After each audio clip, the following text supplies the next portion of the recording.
Lake City High School is home to many different clubs and activities, but one that has caught my attention and hope will catch yours is the Lake City Game Creators. Its journey started with Tyler Jacobson, but it starts a little before it even entered the high school. In 7th grade, Tyler Jacobson would travel to his local high school, Lake City, in order to teach other people, seniors, how to make games. When he finally entered high school, he and another student ended up working together in order to create what could be the best club in Lake City High School, the Lake City Game Creators.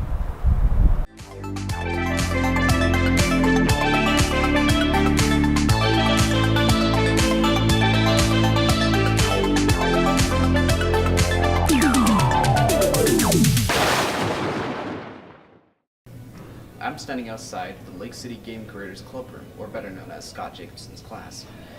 He will answer some of our direst questions of the origins of the Lake City Game Creators. Special thanks to Scott Jacobson for answering some of our questions.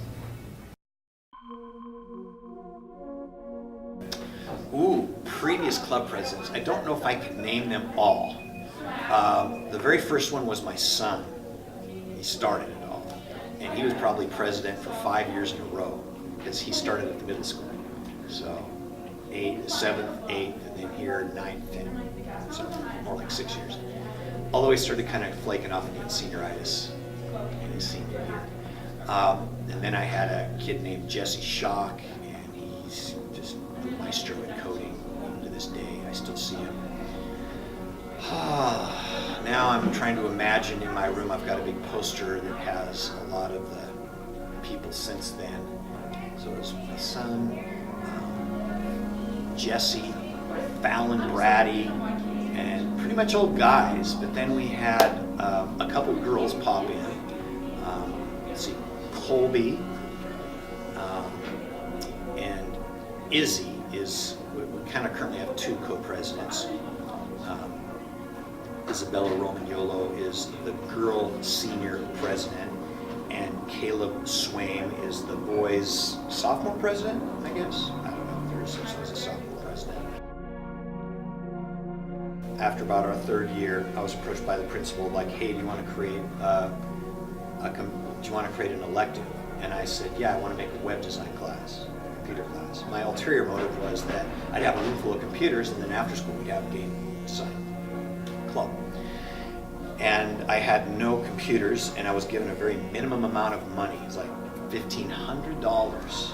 And I said, can you create a lab with that? And I went on eBay, and I found there was a law office, and they were liquidating all of their, we were running Windows 95 back then, they were liquidating all of their computers, and I picked them up for like, a couple $100 a piece, monitor, keyboard, and everything, but they came blank.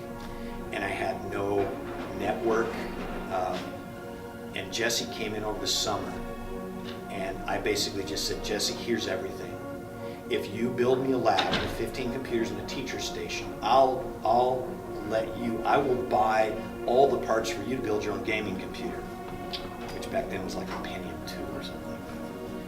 So that's the deal we had. So Jesse single-handedly took computer parts and built a lab and installed all the software that I needed, an RPG Maker and Click and Play, and I had a really nice lab, and he kept it all maintained, and he stuck it out for all 4 years. Yeah, he's on the poster too. The first one while Jesse made the lab, he didn't actually teach any of the classes. He was like super shy. He could talk with me. But what was funny is there would be some times where, he would talk, and everybody respected him because he was so intelligent and everything. When Jesse talked, everybody got really quiet and listened.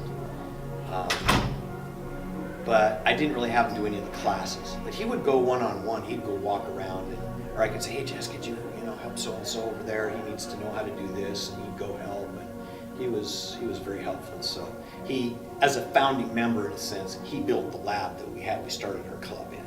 So he was the hardware guy, and my son was the software guy. I think I'm done for questions. This concludes our allotted time on this segment. Thank you for tuning in.